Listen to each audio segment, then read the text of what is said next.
What's up, everybody? Joshua here with Grant Morrison, astounding comic book writer. We want to lead just right into what have you got going on with Legendary? Well, we have this project called Annihilator. Legendary came to me and said, you know, we've got this comic company going, do you want to do something? And I was really excited because Legendary is mostly known as a movie company. So I had this sci-fi story set in Hollywood about the movies, and it's about a screenwriter basically called Ray Space, he's been fairly successful in the past, but now he's kind of spent all the money on drink and drugs and women, and he needs a big hit. So he's given the chance to write this studio tentpole called Annihilator. And as soon as he starts work on it, he discovers he's got a brain tumour. And he's about to die. Suddenly he thinks, oh, what's the point? I might as well commit suicide. Then this figure comes to his door, and it's the lead character from his screenplay. And he says, everything you think is wrong. You have now 7 days to finish your screenplay or the universe ends. So we're literalising the very concept of the deadline. Wow, okay. Literally a deadline for this guy. Absolutely, a deadline for everyone. Unless he manages to write the greatest screenplay of his career.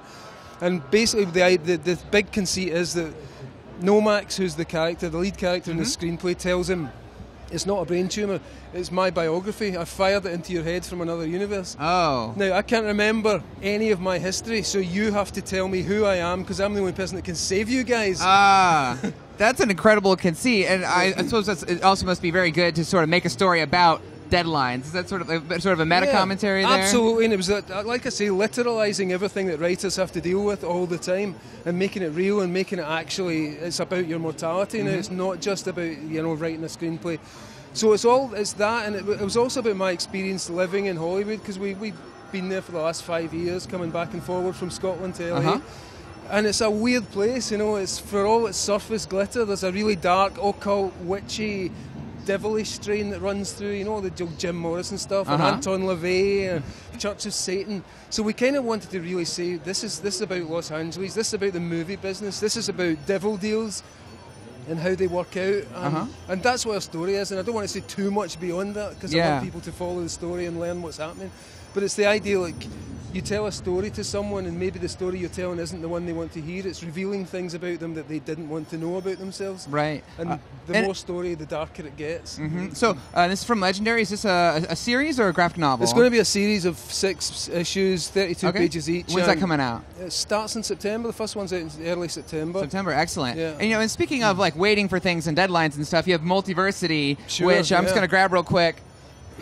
This giant map. It's a map of the entire multiverse. Of the DC multiverse, which, and if a comic book needs a giant map, it's got to be a little complicated, but do you want to talk about that a little bit? Well, everybody loves a map. I always loved comics that had maps in them, you know, and you'd figure out where the characters are going to go next and how it all relates.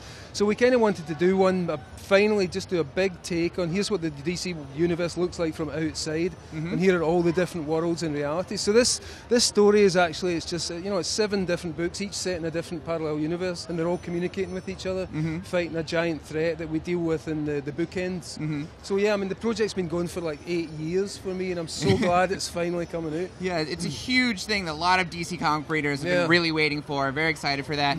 You know, one thing before we go, you know, it's Batman's 75th anniversary. Like, what does Batman mean to you at 75 years? Like, looking back on the legacy, obviously your run is this classic on Batman and involves pretty much every Batman element, every story ever. You know, what does Batman mean to you looking back 75 years?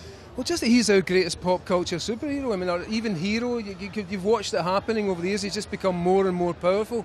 So I think Batman's one of the great expressions of our culture and where it's at right now. And that, like, he's a man who deals with darkness. He looks it square in the eye and he handles it, and he has a strategy for fighting back. And I think we all live in a world that feels, even if it's not, it kind of feels increasingly dark sometimes. And Batman's the one guy who can show us how to get through that without losing our brains. Well, there it is, Batman from Grant Morrison himself, comics legend, living legend. And for more on Batman and San Diego Comic-Con, keep it locked to IGN.